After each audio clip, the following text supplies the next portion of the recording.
नमस्कार मित्रों, मेरे YouTube चैनल हिंदू धर्म सप्रमाण पे आप सबका स्वागत है। मित्रों, जो हिंदू धर्म की गहराई से हम चर्चा कर रहे हैं ना, ये बहुत सारे लोगों को जम नहीं रहा, क्योंकि इतना थोड़ा इसमें सोचना पड़ता है। और जो कथावाचक हैं, जो ढोलक हारमोनियम बजा बजा के बताते हैं, ये उसके विरुद्ध है, क्योंकि ये थोड़ा ज्ञान, क्योंकि मैं हिंदू धर्म बहुत मान, उसका कारण मैं आपको बता रहा हूँ।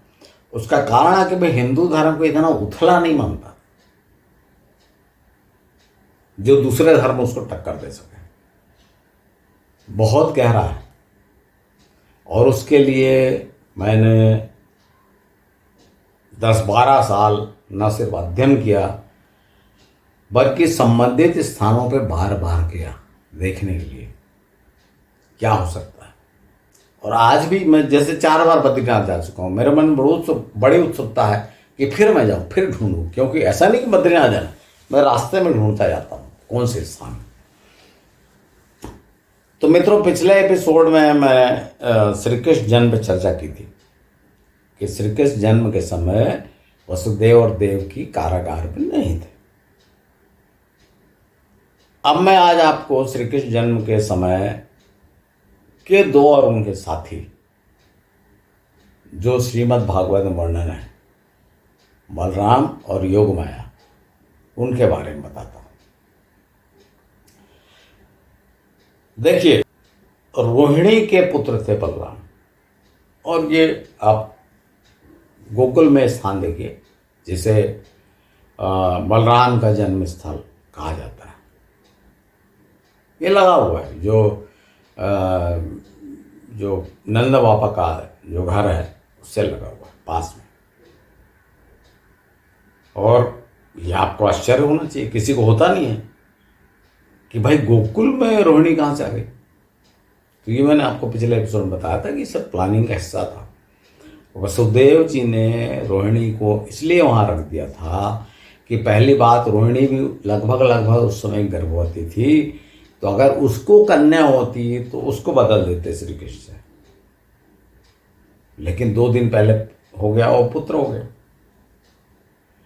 और संयोग की बात है, पहले भी उन्होंने कोशिश की, कई मित्रों से ट्राई किया होगा, लेकिन वर्णन नहीं है, क्योंकि वो हुआ नहीं, कहानी का पार्ट नहीं बना। तो उस दिन नंद यशोदा के यहाँ पुत्री पैदा, तो बदल दिया, वो मैं आपको बता दूंगा। अब मैं आपसे ये चर्चा करूंगा कि बलराम, जिन्हें अनेक नामों से पुकारा गया, श्रीमद् भागवत में उनको संकर्षण कहा गया। संकर्षण का अर्थ जब आप देखेंगे तो खींचा हुआ, जैसे हल से मिट्टी को खींचते हैं, तो उसको भी संकर्षण किया गया, ऐसा बताते हैं। तो ऐसा वर्ड ये क्यों कहा गया? क्योंकि वो उसमें कहा गया, भगवान विष्णु ने योग माया को कहा कि भाई तुम 7वें माह में देवकी के 7वें गर्भ को स्थापित कर दो रोहिणी के गर्भ में। अब फिर इसमें बहुत समस्या ये है ना कि अगर मैं प्रश्न करने लगूं तो अनेक प्रश्न उठेंगे कि भाई 7वें माह में क्यों किया, भाई पहले ही माह में कर देते। प्रॉब्लम यह है कि जब आप यहाँ पे बताओगे कि हथकड़ी बेड़ी में जकड़े थे, तो रोहिणी को कैसे गर्भ कैसे हो गया, गर्भवती कैसे हो गई? ये समस्या है ना कि आपने बता दिया कि हथकड़ी बेड़ी जकड़े थे, तो रोहिणी गर्भवती कैसे हो? आपने कहीं पढ़ा क्या, कहीं सुना क्या कि बलराम की बड़ी बेइज्जती हुई? नहीं, क्योंकि वो वसुदेव के पुत्र थे, और क्योंकि वसुदेव जी आते जाते थे। मैं आपको ये बता रहा हूं, पहली बात ये। दूसरी बात, आप कैलकुलेशन से देख लीजिए, इसमें लिखा हुआ है, जो मैंने आपको पिछले एपिसोड बताया था, कि भगवान विष्णु ने योग माया को आदेश दिया कि 7वें महीने में तुम देवकी के गर्भ को खींचकर रोहिणी गर्भ में स्थापित कर दो। तो 7वें महीने में गर्भ को स्थापित कर दिया, तो उनको पैदा होने में ज़्यादा 2 महीना, चलिए मान लिया मैंने, संकर्षण हो गया भाई, चमत्कार, मैं मना नहीं करूँगा, लिखा है तो ठीक है। लेकिन 7वें महीने में किया तो 2 महीने या 2.5 महीने या 3 महीने में तो जन्म ले लेंगे। और श्री कृष्ण कब जन्म लेंगे?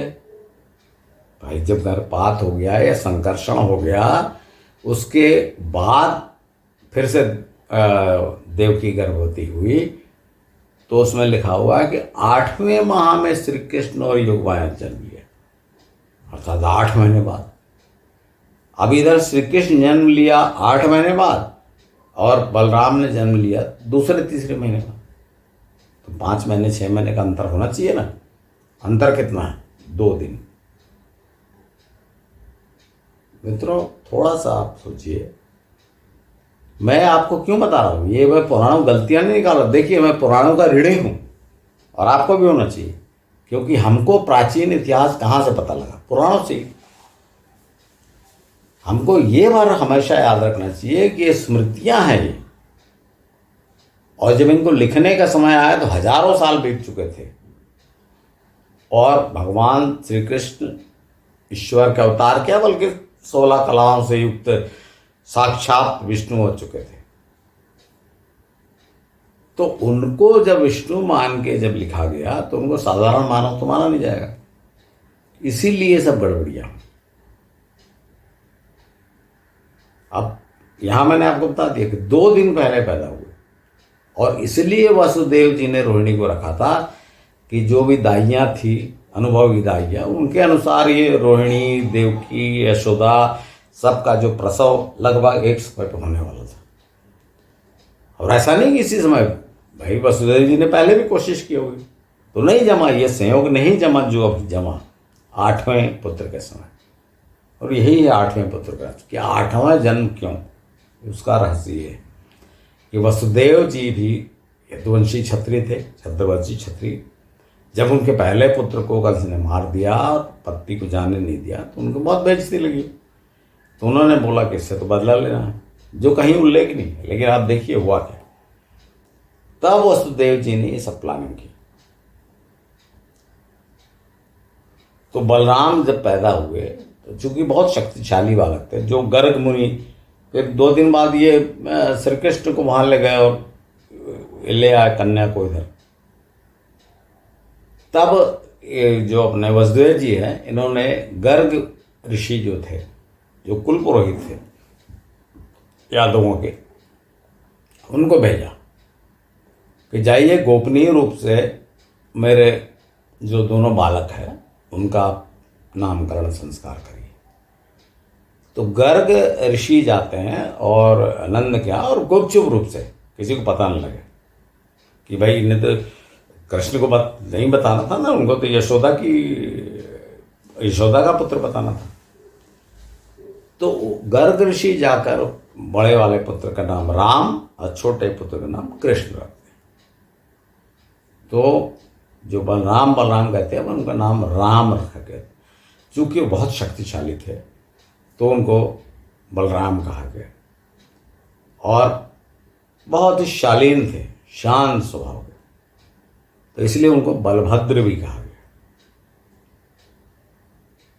अब जैसे आप देखेंगे ना हलधर वो हल लेके चलते हैं। अच्छा, वो हल लेके चलते हैं तो वो गदा युद्ध के कैसे एक्सपर्ट हो गए? याद रखिए, उन्होंने दुर्योधन को गदा युद्ध सिखाया था। वो गुरु थे दुर्योधन के। कैसे? तो हल जो है ना, ठीक है, वो थे, चूंकि साधारण थे, मतलब जन्म लिया था वहाँ, तो खेती बाड़ी करते होंगे, हल थे। बाद में बहुत हाल की कहानियाँ हैं, मैं आपको बाद में बताते जाऊँगा। जैसे कि हल लेके उन्होंने हस्तिनापुर को हिला दिया, इस टाइप का। हलधर भी कहा जाता है उनको, वो बात की बात है, पर मैं अभी नाम से बता रहा हूँ। और संकर्षण उनको बाद में कहा गया, जब ये श्रीमद् भागवत में स्थापित हुआ कि भाई 7वें गर्भ को, क्योंकि वसुदेव जी को हथकड़ी बेड़ी लगा दी गई, तो 7वां गर्भ रोहिणी के यहाँ कैसे गर्भ स्थापित हो गया, रोहिणी के गर्भ में, तो वो कहा गया संकर्षण, तो इसलिए उनको संकर्षण भी कहा गया।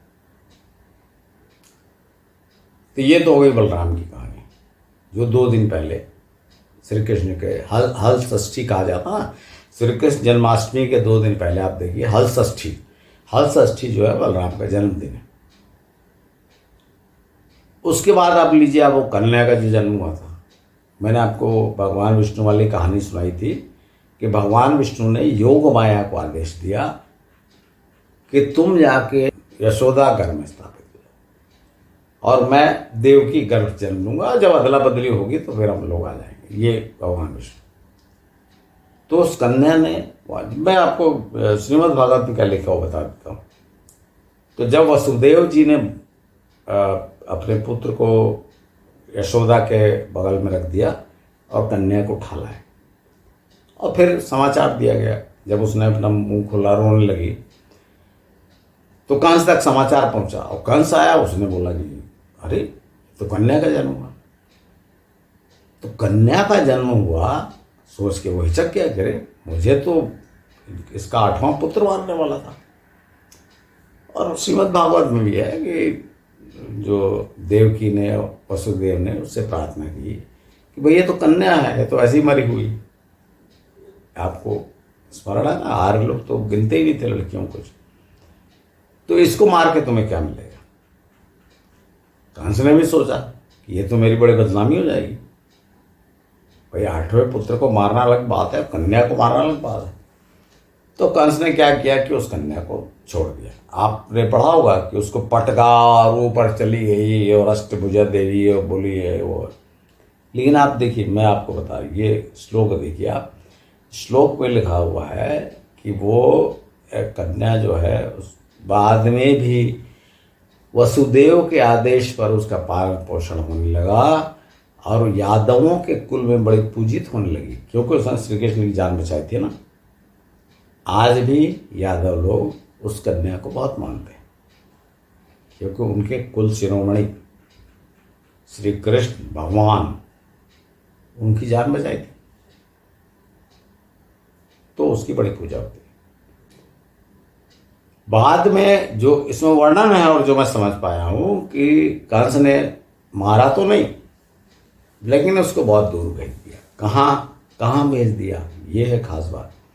आपको ढूंढना पड़ा। देखिए, आप ऐसे खाली पढ़ के सोचेंगे और वीडियो, ऐसा नहीं होगा। मिर्जापुर में जो विंध्याचल है, विंध्याचल बहुत लंबी श्रृंखला है, तो मिर्जापुर में गंगा के किनारे जो पहाड़ियाँ हैं, वहाँ पर जाके उसको रखा गया कन्या को, और वही है विंध्यवासिनी देवी।